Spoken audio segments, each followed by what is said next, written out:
Je m'appelle Marcus. Lors de notre réunion de famille, mes parents ont annoncé qu'ils utiliseraient l'héritage de mon grand-père pour éponger les dettes de jeu de mon frère. Je suis resté assis silencieusement pendant qu'ils exposaient leur plan. Ils n'avaient aucune idée que j'avais déjà transféré tout l'argent dans un fonds fiduciaire auquel ils ne pouvaient pas toucher. Je suis Marcus. J'ai 36 ans, et lors de ce que mes parents ont appelé une réunion financière familiale, ils m'ont calmement informé qu'ils avaient l'intention de liquider tout mon héritage pour payer la dette de jeu d'1 demi-million de dollars de mon jeune frère. Avant de vous raconter exactement comment j'ai transformé leur embuscade méticuleusement planifiée en leur propre règlement de compte financier personnel, rendez-moi service et dites-moi d'où vous regardez dans les commentaires ci-dessous. C'est toujours incroyable de voir jusqu'où ces histoires peuvent aller. Tout a commencé, comme ces choses-là arrivent souvent, un mardi tout à fait ordinaire. Le ciel était d'un gris uniforme et indifférent, menaçant d'une pluie qui n'est jamais venue. Mais à l'intérieur de la maison de mes parents, une tempête grondait depuis des semaines. Ma mère, Hélène, avait orchestré cette réunion avec la gravité d'un dîner d'État. Nous étions tous les quatre installés dans le salon formel, un musée de l'image soignée de notre famille, moi, ma mère s'agitant autour des tasses de thé en porcelaine qui ne servaient que pour la décoration, mon père, Richard, dégageant une autorité impatiente depuis son fauteuil en cuir, et mon frère, Bradley. L'air était épais, lourd du parfum doucereux du pot pourri à la lavande de ma mère et d'une génération de ressentiments tus. Bradley, le gendre idéal raté, était l'image même du repentir. Il était assis, le dos courbé sur sa chaise, les yeux fixés sur les motifs complexes du tapis persan, un rôle qu'il avait perfectionné au fil des années de pratique. Mon père s'éclaircit la gorge, un grondement sourd qui commandait l'attention. D'un geste étudié et délibéré, il fit glisser un épais classeur relié professionnellement sur la table basse étincelante. La couverture était en cuir bleu foncé avec des lettres dorées en relief qui disaient « Restructuration financière et plan d'héritage de la famille Brox ». C'était conçu pour intimider. C'était conçu pour ressembler à une fatalité. Marcus, commença-t-il, sa voix un baryton doux qu'il réservait habituellement pour la conclusion d'affaires, comme tu le sais, depuis le décès de ton grand-père Édouard, ta mère et moi avons beaucoup réfléchi à l'avenir, à la gestion des biens de la famille. Ma mère acquiesça avec empressement, son visage un masque soigneusement construit d'anxiété maternelle. Nous voulons simplement ce qu'il y a de mieux pour toute la famille, mon chéri, un filet de sécurité pour tout le monde. Exactement, continua mon père, tapotant un doigt manucuré sur le classeur. Nous avons demandé à notre équipe juridique de rédiger une nouvelle fiducie familiale. C'est un véhicule plus moderne et plus efficace qui consolide tous les actifs de grand-père, le portefeuille, les propriétés, tout, sous un seul parapluie géré, bien sûr, par ta mère et moi, compte tenu de notre expérience. Il ouvrit le classeur à la dernière page, révélant un document rempli de textes juridiques denses, et pointa une ligne vierge et austère en bas. Tout ce qu'il faut, c'est ta signature pour transférer les actifs et rendre tout officiel. Il fit glisser le classeur et un lourd stylo plume plaqué or vers moi. C'était un couronnement de leur propre autorité. J'ai regardé de la ligne de signature au visage expectant de mon père. J'ai vu la légère courbe condescendante de ses lèvres. J'ai regardé les yeux suppliants et manipulateurs de ma mère. J'ai regardé les épaules affaissées de Bradley, puis j'ai laissé un petit sourire s'étendre sur mon propre visage. Ce n'était pas un sourire de chaleur ou d'accord. C'était le sourire d'un joueur d'échecs qui avait vu le mat en 10 coups. Ils l'ont pris pour de la reddition. Ils pensaient que le mouton était enfin prêt à être tondu. Ils n'avaient absolument aucune idée que le loup avait déjà verrouillé la porte du pâturage. Pour comprendre le calme glacial que je ressentais dans cette pièce, vous devez comprendre que les fondations de la famille Brox ont été construites sur une faille, et que cette faille courait directement entre mon frère et moi. Ce n'était pas un secret, c'était une caractéristique de notre conception. J'ai ce souvenir tellement vif que c'est comme un film que je peux lancer à la demande. J'ai 12 ans, je rentre de l'école à pied, la pochette en plastique contenant mon bulletin scolaire transpirant dans ma main. C'était parfait, que des A, pas un A moins en vue. J'avais étudié pendant des semaines, sacrifié des week-ends. Je me souviens avoir couru le dernier pâté de maison, avoir fait irruption par la porte d'entrée, le cœur battant avec un besoin désespéré d'approbation. Papa, maman, j'ai reçu mon bulletin. Mon père était à sa place habituelle, enfoncé dans le cuir profond de son fauteuil, la télévision murmurant en arrière-plan. Il tendit une main sans lever les yeux de son journal. Je lui remis le bulletin scolaire. Le silence s'étira pendant que ses yeux scannaient la page. Cela me sembla une éternité. Finalement, il le plia, me le rendit et grogna une seule fois, avec dédain. Bien. C'est ce qu'on attend. Il froissa son journal, et j'étais renvoyé. Ma mère était dans la cuisine, le cliquetis des casseroles et des poêles étant sa bande sonore habituelle. C'est merveilleux, mon chéri, dit-elle d'une voix distraite. Lave-toi pour le dîner. Et c'est tout. Mes notes parfaites, mon travail acharné, ce n'était rien de plus que l'accomplissement d'une exigence de base, comme sortir les poubelles. Cela ne justifiait aucune joie, aucune célébration, juste une coche discrète sur une liste d'attente. Avance rapide de 2 semaines. Bradley, qui a 10 ans, rentre à la maison. Il ne court pas, il se pavane. Il jette son bulletin scolaire sur la table basse avec un soupir, comme si c'était un fardeau qu'il était obligé de porter. Mon père le ramasse. C'est une mère de D et de F avec un glorieux C moins brillant en sciences sociales. La maison a éclaté. Cette nuit-là fut une fête. Mon père appela mes grands-parents, sa voix résonnant de fierté. Vous n'allez pas le croire, papa, Bradley est vraiment en train de changer, il a relevé ses notes. Il commanda 2 grandes pizzas de l'endroit préféré de Bradley, celui avec les nœuds à l'ail qu'il aimait, et le laissa même boire une canette de soda avec le dîner. Toute la soirée, mon père n'arrêtait pas de lui taper dans le dos. C'est le combat que j'aime voir, mon fils, le revenant. J'étais assis à la table du dîner, regardant Bradley absorber les éloges comme une éponge assoiffée, et j'ai ressenti une forme de solitude si profonde qu'elle en était presque physique. C'est à ce moment que j'ai compris que ma valeur résidait dans ma fiabilité tranquille. J'étais la fondation solide et ennuyeuse de la maison. Bradley était le câblage tape à accent graveleuil et défectueux qui crachait périodiquement des étincelles, et chaque fois qu'il ne brûlait pas la maison, c'était considéré comme un miracle digne d'une parade. Mes succès étaient invisibles, son évitement d'une catastrophe complète était héroïque. Mon seul refuge contre cette étrange réalité inversée était mon grand-père Édouard. Il était le père de mon père, mais là où Richard était bruyant, impétueux et axé sur les apparences, Édouard était calme, délibéré et axé sur la substance. C'était un homme qui construisait des choses pour durer, son entreprise, son portefeuille, ses relations, et il me voyait. Il me voyait vraiment. Pendant que mes parents inscrivaient Bradley à des camps de sport coûteux qu'il quittait après un mois, grand-père Édouard m'emmenait dans son atelier. Il m'a appris à utiliser un tour, à mesurer 2 fois et à couper une seule fois, la discipline et la patience.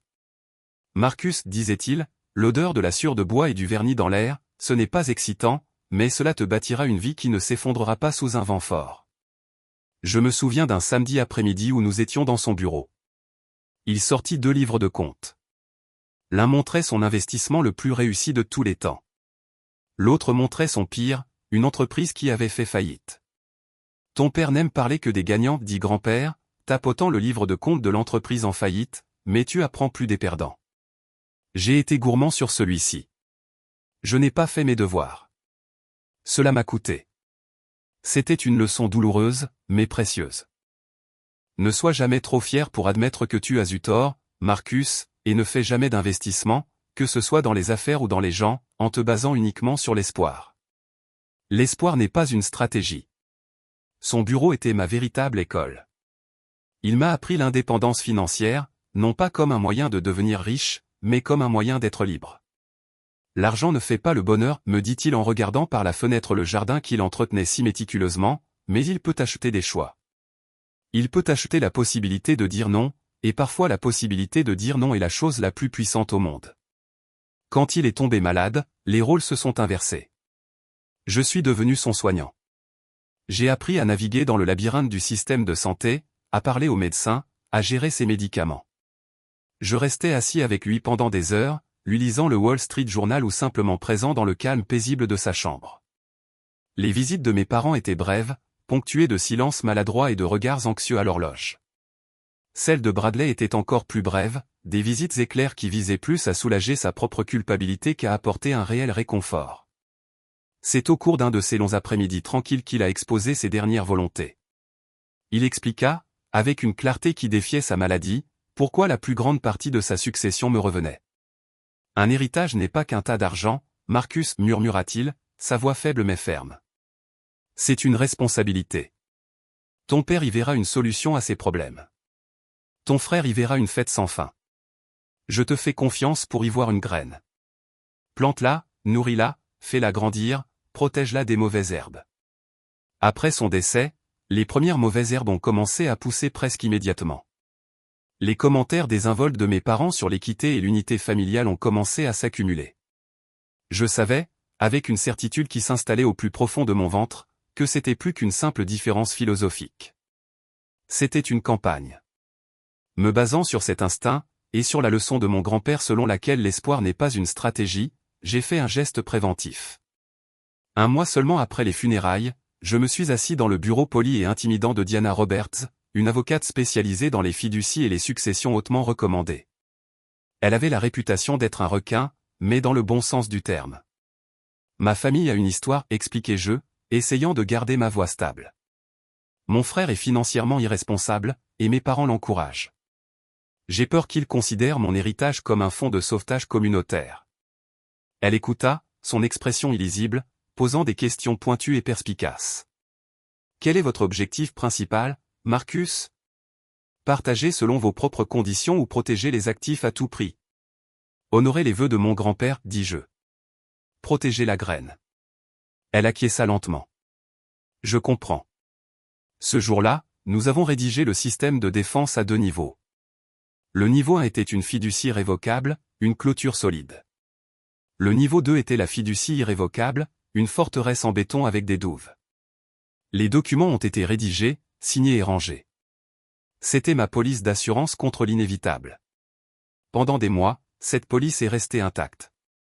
Puis vint le jour où je suis allé au coffre-fort que mon grand-père m'avait laissé, sa collection de montres de poche antiques, chacune avec une histoire. J'y suis allé pour les admirer, pour ressentir ce lien avec lui. J'ai ouvert l'étui doublé de velours, et mon sang s'est glacé. La pièce maîtresse, un magnifique chronographe en argent de 1910 qu'il avait hérité de son propre père, avait disparu. Juste un espace vide et creusé dans le velours. Vol était un mot trop simple. C'était une profanation, une violation, et seulement 3 autres personnes avaient une clé. Le faible bourdonnement d'anxiété avec lequel je vivais depuis des mois s'est transformé en une sirène à part entière. C'était ça, l'urgence pour laquelle je m'étais préparé. Je suis sorti de la banque, les mains tremblantes, et j'ai passé l'appel. Monsieur Watkin, dis-je, ma voix tendue, c'est Marcus Brox. J'ai besoin de vous voir. C'est urgent. C'est à propos de l'héritage de mon grand-père. Denny Watkin accepta de me rencontrer, mais sa voix au téléphone était tendue. Nous avons choisi un lieu neutre et anonyme, un box d'angle dans un restaurant faiblement éclairé à mi-chemin entre son bureau et le mien. L'air sentait le café rassis et les oignons frits. Il s'assit en face de moi, se tordant les mains, ressemblant à un homme sur le point de témoigner contre la mafia. Marcus, je dois être très prudent, commença-t-il, sa voix basse. Votre père est toujours un client. Il y a des règles de déontologie, des obligations de confidentialité. Je comprends, Denny, dis-je en me penchant en avant. J'ai renoncé à l'agression. Je ferai appel à l'homme que je savais qu'il était, l'homme en qui mon grand-père avait confiance. Je ne suis pas là pour vous demander d'enfreindre la loi. Je suis ici parce que je crois que les vœux de mon grand-père sont activement violés, et je sais mieux que quiconque à quel point vous le respectiez.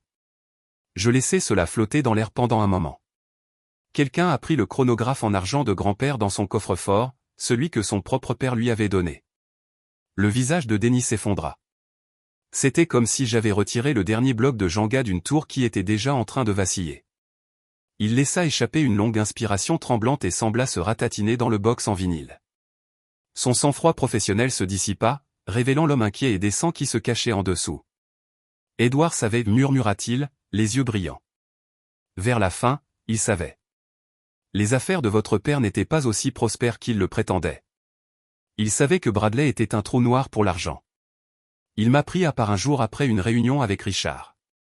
Il m'a regardé droit dans les yeux et a dit, Denny, veille sur mon garçon Marcus. C'est le seul à avoir une main ferme sur la barre, le seul. Je lui ai promis que je le ferais. Il prit une serviette et commença à la déchiqueter en minuscules morceaux. Je suis resté silencieux trop longtemps par un sentiment de loyauté mal placé envers le nom de famille, mais ça, c'est différent. Il s'agit de l'héritage d'Édouard. Il fouilla dans sa mallette en cuir usé et en sortit un simple dossier manille. Ce n'était pas un dossier client officiel. C'était son propre dossier personnel, son dossier de conscience, comme j'ai appris plus tard qu'il l'appelait. Il l'ouvrit sur la table. c'est Bradley, dit-il, les deux mots atterrissant comme des pierres. Il est dans une catégorie différente de problèmes cette fois-ci, expliqua-t-il. Ce n'était pas des cartes de crédit ou un mauvais investissement. Bradley s'était impliqué dans un jeu de poker clandestin à enjeux élevés. Il avait perdu, puis il avait emprunté à l'organisateur du jeu pour essayer de se refaire. Puis il avait perdu à nouveau.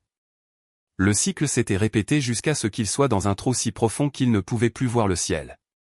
Combien profond, demandai-je, ma propre voix paraissant distante. Denny fit glisser un morceau de papier sur la table. C'était une simple feuille d'un bloc-notes juridique, mais le nombre écrit dessus dans son écriture soignée de comptable me fit tourner la tête, 450 000 $.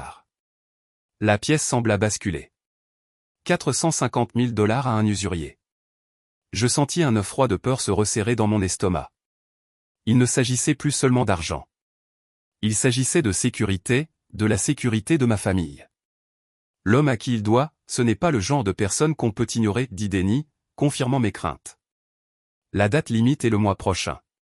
Vos parents sont dans une panique totale depuis des semaines. Ils ont essayé d'obtenir une deuxième hypothèque sur la maison, mais elle leur a été refusée.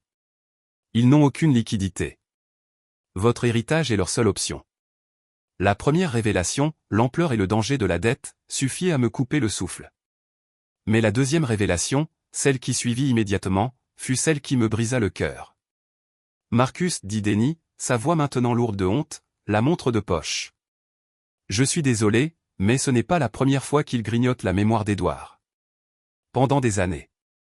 Il me raconta ensuite l'histoire de la collection de pièces romaines, la possession la plus précieuse de mon grand-père, une collection de deniers d'argent qu'il avait passé 50 ans à assembler, une collection de qualité muséale. Il y a environ 3 ans, juste après le diagnostic de cancer d'Édouard, Bradley avait eu une autre urgence, devant environ 80 000 $ à un bookmaker. Richard et Hélène ne les avaient pas, alors ils sont venus me voir. Ils voulaient savoir quelles pièces de la collection étaient les plus précieuses et les plus difficiles à tracer. Je le fixai simplement, mon esprit refusant de traiter les mots. Je leur ai dit que je ne ferais pas partie de ça, dit Denny, sa voix tremblant d'une vieille colère. Alors ils sont allés voir un autre évaluateur. Ils ont méthodiquement sélectionné et vendu environ un tiers de la collection, les pièces les plus rares. Ils ont dit à votre grand-père qu'il y avait eu une fuite dans le lieu de stockage et que la vitrine avait été endommagée, les pièces à l'intérieur ruinées. Ils ont mis en scène toute une performance. Votre grand-père était dévasté. Il a pleuré ses pièces, Marcus.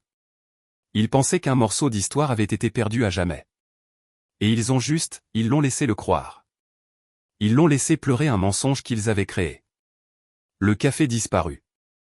L'odeur des oignons s'estompa.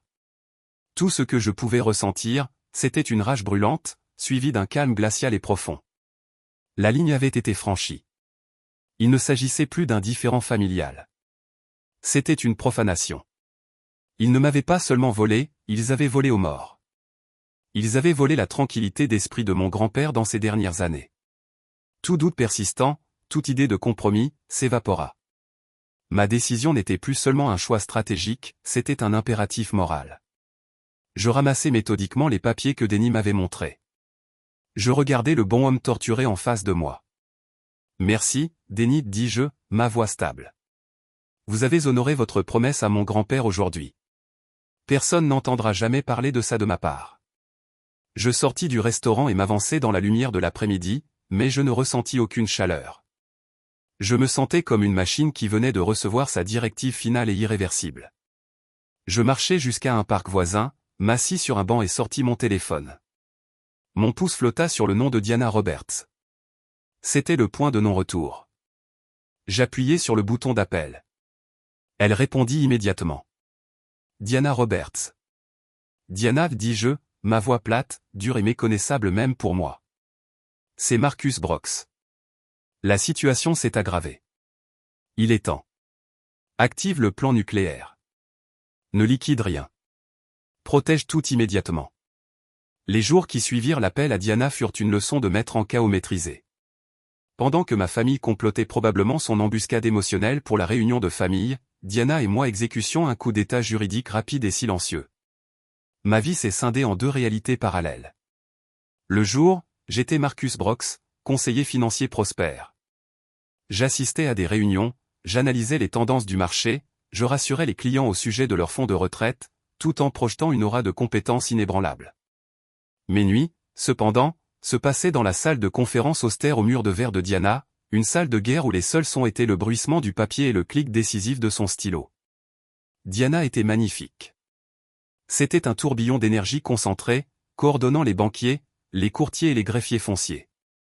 La clé de la force d'une fiducie irrévocable est son exhaustivité, expliqua-t-elle un soir, pointant un organigramme qu'elle avait dessiné sur un tableau blanc. Nous ne nous contentons pas d'ériger un mur, nous construisons une forteresse sur le roc.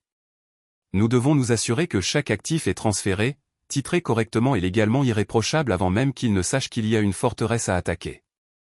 Nous avons travaillé tard dans la nuit, alimentés par du café et un sentiment partagé de sombre détermination. J'ai signé des documents jusqu'à ce que ma main ait des crampes, des formulaires de transfert d'actions, des titres de propriété, des changements de titres pour les héritages familiaux. Chaque signature était définitive, comme une porte d'acier qui se refermait. Mais un soir, alors que je rentrais chez moi après une autre session marathon au bureau de Diana, le poids de tout cela m'a frappé. Je suis passé devant un parc où un père apprenait à son jeune fils à faire du vélo. Le garçon a titubé, est tombé, et le père était là instantanément, le ramassant, l'époussetant, son visage exprimant l'inquiétude et l'amour. Une vague de profonde tristesse m'a envahi. J'ai garé ma voiture sur le trottoir et suis resté assis là, le moteur tournant au ralenti. Je ne construisais pas seulement une forteresse pour empêcher ma famille d'entrer, je m'enfermais aussi à l'intérieur. Je suis rentré chez moi et me suis retrouvé à fixer une photo encadrée sur mon étagère. Elle avait été prise lors d'une fête de Thanksgiving environ 10 ans auparavant. Nous étions tous les 4 serrés sur un canapé, portant des pulls ringards que ma mère avait achetés. Nous rions tous sincèrement de quelque chose que Bradley avait dit. Pendant un moment, nous avions l'air d'une vraie famille, une famille heureuse. La photo était une relique d'une époque où les mensonges n'étaient pas encore trop gros pour être cachés, où le désespoir ne s'était pas aigri en tromperie. Étais-je sur le point d'effacer même le souvenir de ce bonheur? Cette croisade juste était-elle en train de me transformer en quelque chose de froid et d'insensible? Le doute était une douleur physique dans ma poitrine. À 23h30, incapable de dormir, j'ai enfreint ma propre règle et j'ai appelé Diana sur son téléphone portable personnel. « Je suis tellement désolé de vous déranger si tard, marmonnai-je quand elle répondit, sa voix instantanément alerte. Ne le soyez pas. Qu'est-ce qui ne va pas, Marcus? Est-ce que je fais la bonne chose, Diana? La question jaillit, brute et vulnérable. Je regarde cette photo de nous, et pendant une seconde, je vois juste ma famille. Est-ce que je suis en train de détruire ma famille? Elle resta silencieuse pendant un moment. Je m'attendais à une réassurance juridique, à un rappel des faits. Au lieu de cela, elle offrit autre chose. Cette famille sur la photo, Marcus, d'une certaine manière, elle s'est déjà détruite elle-même. Elle a été construite sur des fondations défectueuses. Vous n'êtes pas celui qui cause le tremblement de terre, vous êtes juste le premier à construire un abri qui puisse y résister. Ce que vous faites demande un immense courage.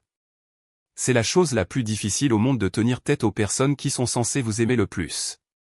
Vous ne les détruisez pas, vous vous sauvez vous-même, et vous honorez l'homme qui vous a appris à construire des choses qui durent. Ces mots n'ont pas effacé la tristesse, mais ils m'ont donné la force de la porter. Le lendemain, cette force fut mise à l'épreuve. J'étais à la succursale du centre-ville de la banque principale, dans un petit bureau au mur de verre avec la directrice de la banque, Madame Gable. Nous étions en train de signer les documents finaux, les plus importants, ceux qui exécuteraient le transfert de l'ensemble du portefeuille de trésorerie et d'investissement vers le nouveau compte de la fiducie. C'était le saut final sur la porte de la forteresse. Alors que je tenais le stylo, mon téléphone posé sur le bureau vibra. L'écran s'illumina avec une photo de mon père. Mon sang se glaça. Je dois répondre, dis-je à Madame Gable, ma voix tendue. Je sortis dans le hall animé de la banque, tournant le dos au bureau, essayant de protéger ma conversation. Et, papa, quoi de neuf? J'essayais d'avoir l'air désinvolte, mais mon cœur battait à un rythme effréné contre mes côtes. Marcus, ta mère et moi étions juste en train de parler. Nous sommes vraiment impatients de te voir mardi. Nous pensons que ce sera une journée très productive, un véritable tournant pour la famille. Sa voix était dégoulinante d'un optimisme artificiel et joyeux. C'était la voix d'un prédateur qui se rapprochait. Ouais, impatient aussi, dis-je, mes yeux balayant le hall de la banque. Soudain, depuis le bureau derrière moi, la voix de Madame Gable se fit entendre. Elle parlait à un caissier qui avait passé la tête. Pourriez-vous attester de la signature de Monsieur Brox sur l'accord de transfert d'actifs, s'il vous plaît? Je me figeai. Les mots transfert d'actifs semblèrent résonner dans la banque caverneuse. J'étais sûr qu'il l'avait entendu. Je retins mon souffle, attendant l'accusation. Mais il gloussa simplement à l'autre bout du fil. On dirait que tu es occupé, c'est bien, mon garçon. On se voit mardi. Ne sois pas en retard. Je ne manquerai ça pour rien au monde, réussis-je à dire, la gorge sèche. Je raccrochai et m'appuyai contre un pilier de marbre, les jambes flageolantes. L'appel manqué m'avait ébranlé, mais il avait aussi renforcé ma détermination. Les amabilités, la fausse inquiétude, tout était un piège magnifiquement construit, et il s'y dirigeait complètement aveugle. Je retournai dans le bureau, pris le stylo et signai mon nom. Ma signature était claire et ferme. Il ne restait plus aucune hésitation. Entrer dans la maison de mes parents ce mardi fatidique, c'était comme monter sur scène pour l'acte final d'une pièce que j'avais répétée toute ma vie. Je n'étais plus un participant anxieux, j'étais le réalisateur, et il ne le savait pas encore. Je portais un simple portfolio en cuir sans ornement contenant une seule vérité puissante. La scène était plantée exactement comme il l'avait prévu. Mon père dans son fauteuil qui ressemblait à un trône, ayant l'air magnanime. Ma mère s'agitant avec du thé et une chaleur feinte. Bradley jouant le rôle de l'âme châtiée, les yeux baissés. C'était une leçon de maître en théâtre domestique. Ils ont commencé par l'ouverture, des banalités insignifiantes. Mon père a posé des questions sur un accord récent que mon cabinet avait conclu, simulant une fierté paternelle.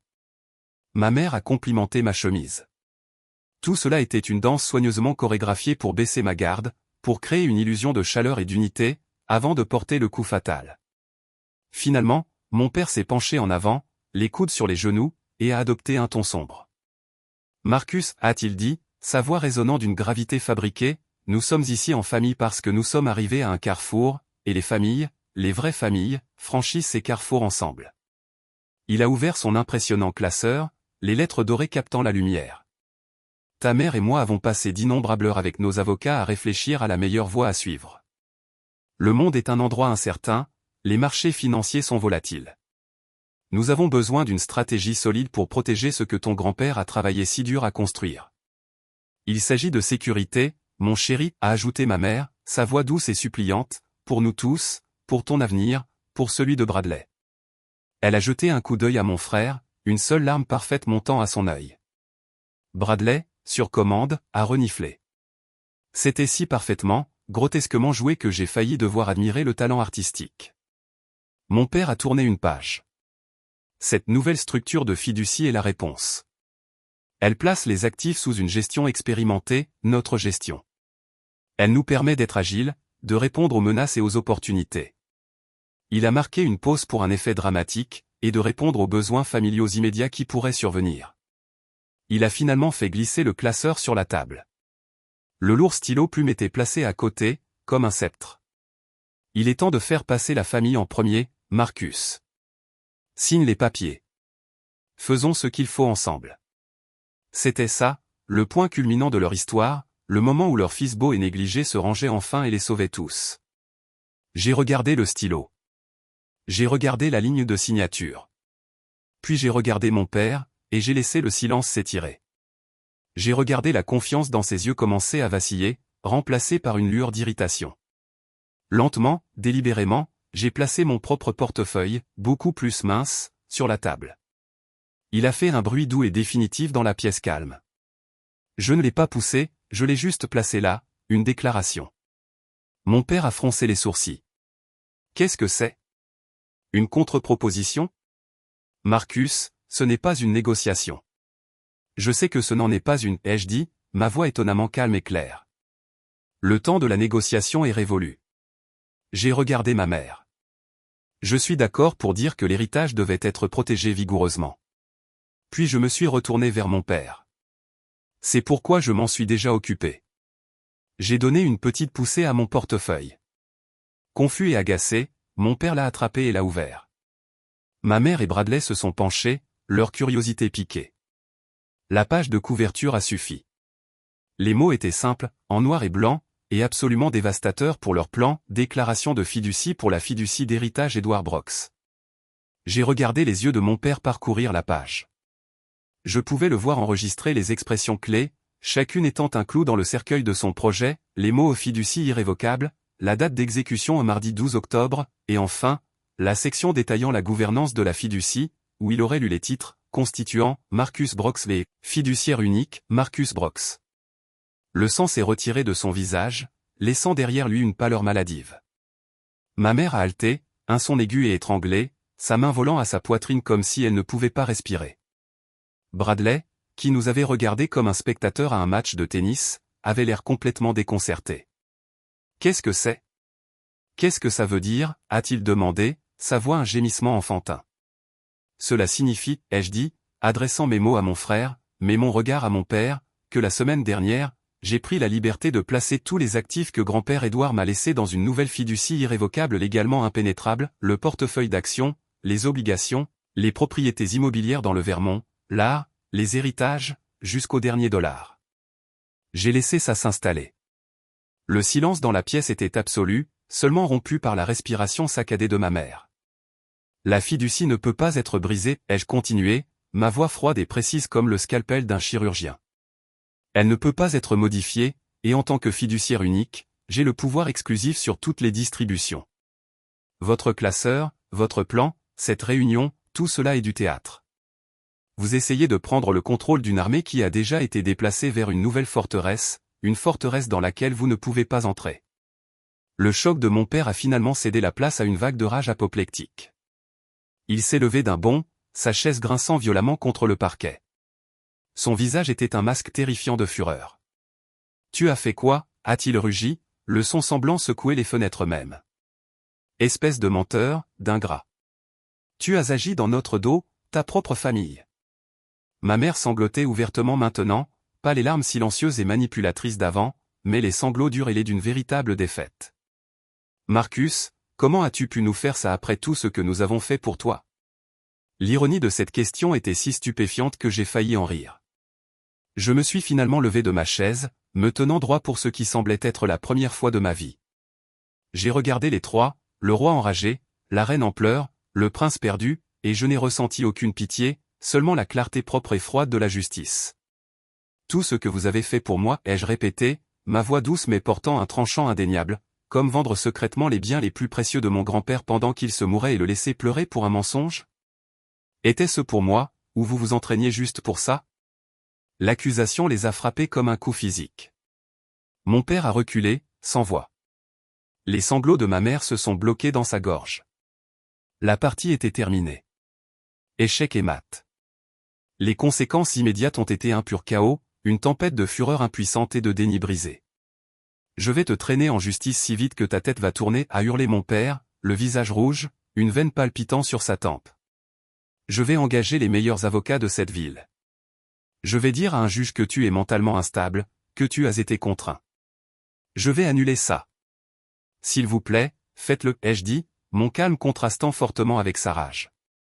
Cela semblait l'enrager encore plus. Notre première étape serait la communication de pièces. J'imagine que vos relevés bancaires, vos relevés de carte de crédit et une déposition complète sur les affiliations de Bradley feraient une lecture fascinante.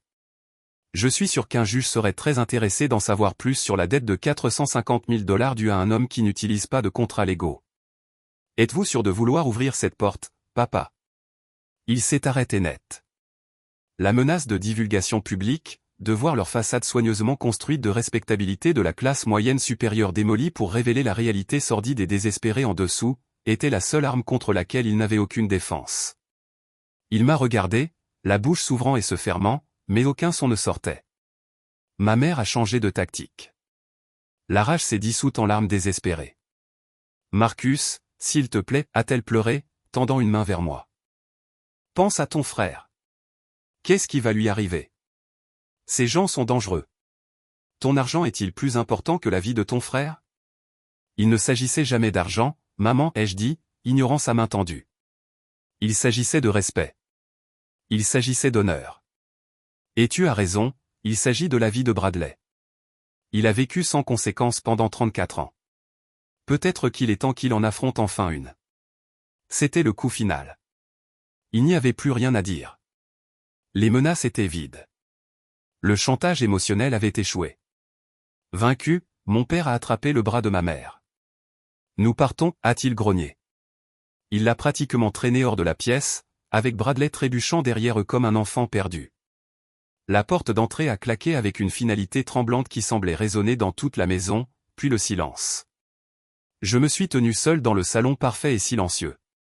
Le parfum du pot pourri de lavande semblait maintenant être une fleur funéraire. Les deux classeurs gisaient sur la table basse, un témoignage de la bataille qui venait d'être menée et gagnée. L'adrénaline a commencé à s'estomper, et le triomphe que j'avais espéré ne s'est jamais produit. Au lieu de cela, une vague d'épuisement si profonde qu'elle était presque vertigineuse m'a envahi. Je me suis enfoncé dans le fauteuil que mon père venait de quitter. Il était encore chaud. J'avais gagné.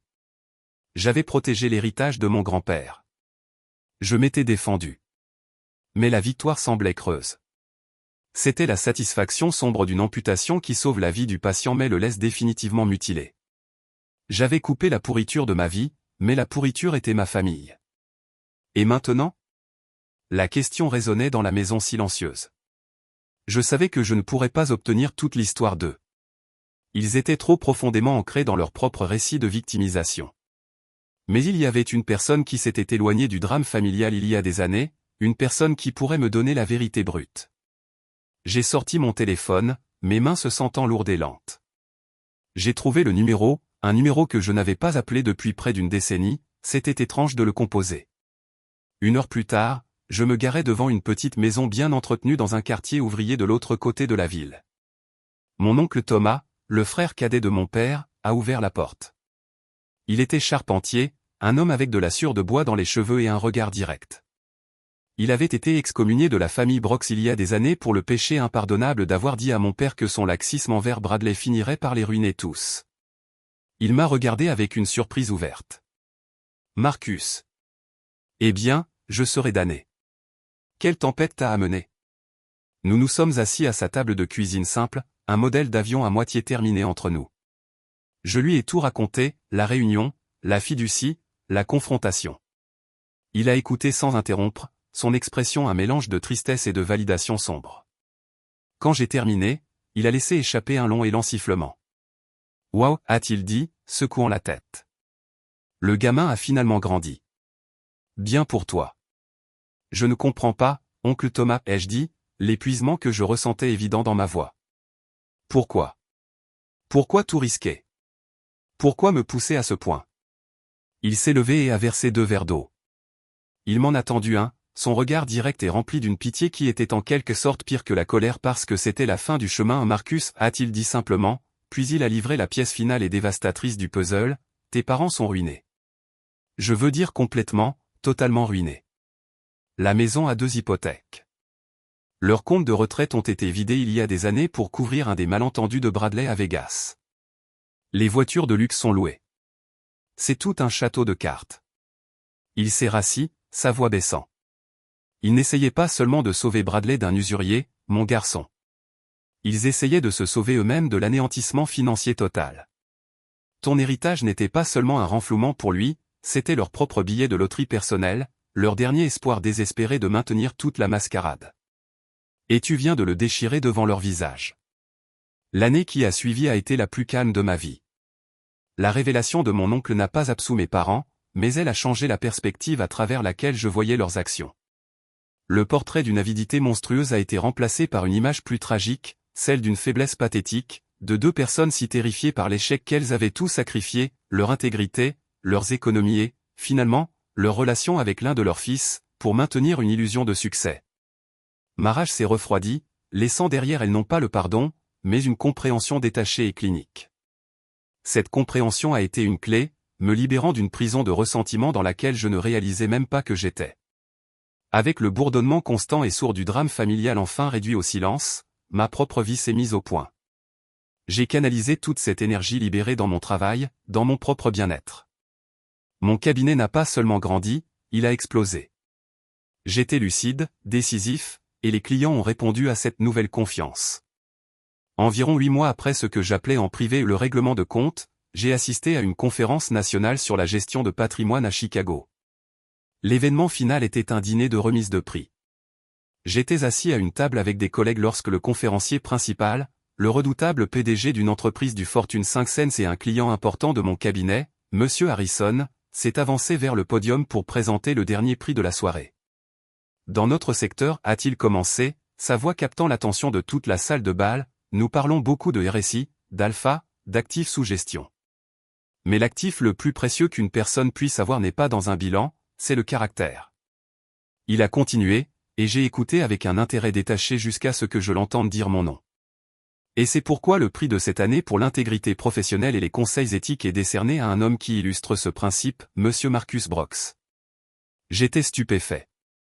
Je me souviens être monté sur scène dans un état second, le son des applaudissements semblant lointain et irréel. Monsieur Harrison m'a serré la main, la poignée de main ferme et sèche, et m'a remis un lourd prix en cristal. Il s'est penché vers le microphone. « Laissez-moi vous dire quelque chose sur Marcus », a-t-il dit à la salle des poids lourds de l'industrie. C'est un homme qui comprend que l'intégrité ne concerne pas ce que vous faites quand les gens regardent, mais ce que vous faites quand vous pensez que personne ne regarde.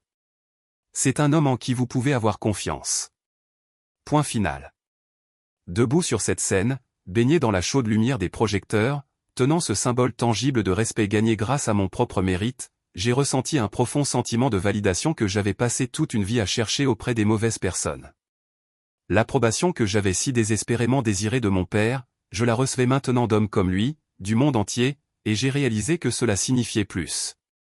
La nouvelle du prix et de ma réussite générale a dû parvenir à mes parents. La dynamique a changé. Le silence de leur côté n'était plus de la colère, il semblait calculateur. Je savais qu'ils attendaient que je fasse le prochain pas, que je me précipite et que je répare leur vie brisée maintenant que j'étais manifestement si capable. J'y ai longuement réfléchi. L'ancien Marcus aurait cédé. L'ancien Marcus, affamé d'approbation, aurait fait un chèque, aurait racheté leur amour et aurait réinitialisé le cycle toxique. Mais l'ancien Marcus était parti. Au lieu de cela, j'ai choisi un chemin différent, un chemin de limite. J'ai demandé à Diana de rédiger une lettre. Elle a été envoyée par courrier recommandé. C'était une offre formelle, unique et non négociable.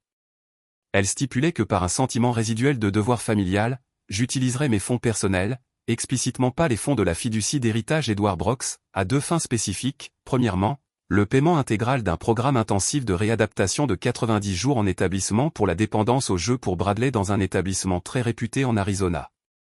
Son inscription était conditionnelle à sa conformité immédiate et continue.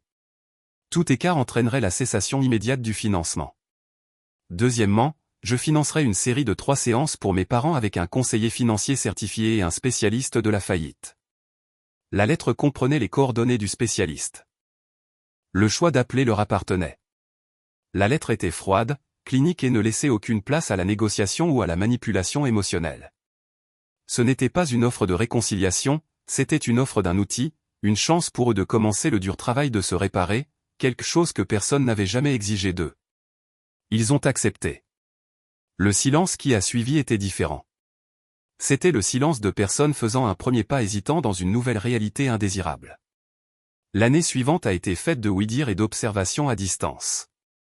J'ai entendu dire par mon oncle que Bradley avait terminé le programme.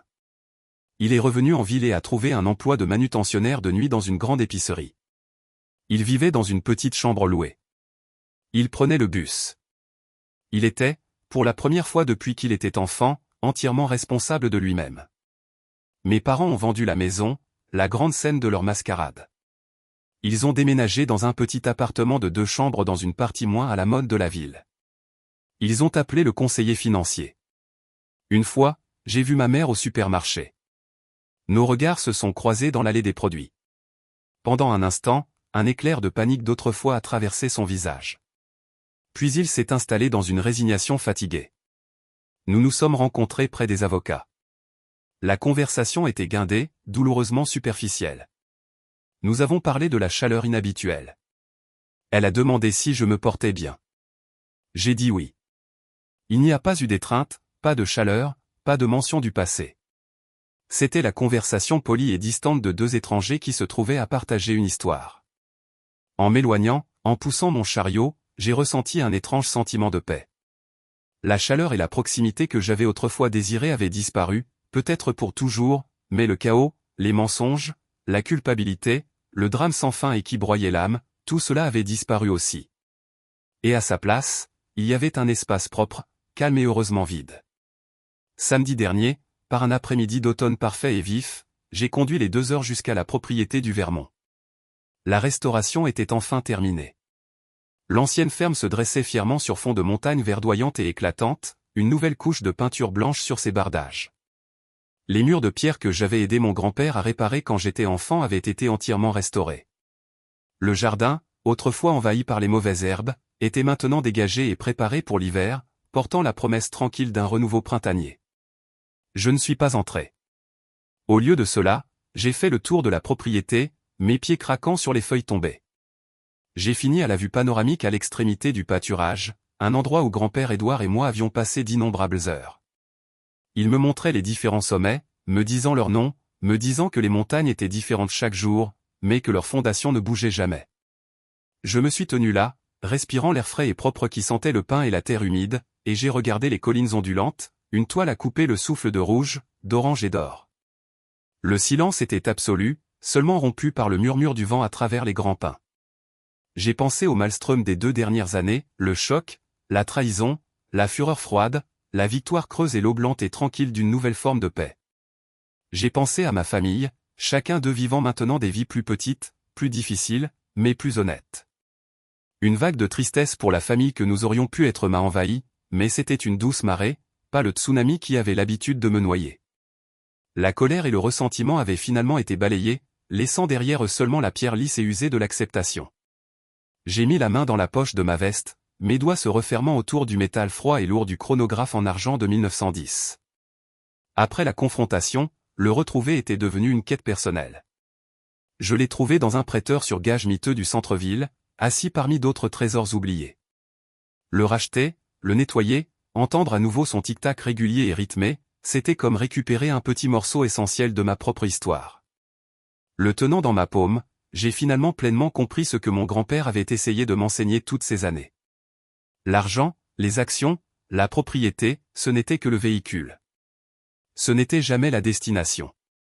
Le véritable héritage n'était pas le chiffre au bas d'un relevé bancaire. Le véritable héritage était la leçon des montagnes, que votre caractère est votre fondation, et qu'il ne doit pas bouger même lorsque les saisons autour de vous changent violemment. C'était la sagesse de connaître la différence entre un jardin et les mauvaises herbes qui menacent de le consommer. C'était le courage d'être le jardinier de votre propre vie, de faire le travail dur et douloureux d'arracher ces mauvaises herbes par la racine, peu importe qui elles étaient. Et c'était la force tranquille de se tenir sur ses 2 pieds, de regarder le monde que vous avez construit pour vous-même et de se sentir en paix. Ce sentiment, ce sens de respect de soi solide et inébranlable, était le véritable héritage, et c'était quelque chose que personne ne pourrait jamais enlever. Merci d'avoir écouté mon histoire. J'espère qu'elle a résonné en vous d'une manière ou d'une autre. Avez-vous déjà dû faire un choix difficile pour protéger votre propre tranquillité d'esprit? Partagez votre histoire dans les commentaires ci-dessous, et n'oubliez pas d'aimer et de vous abonner pour ne pas manquer ce qui s'en vient.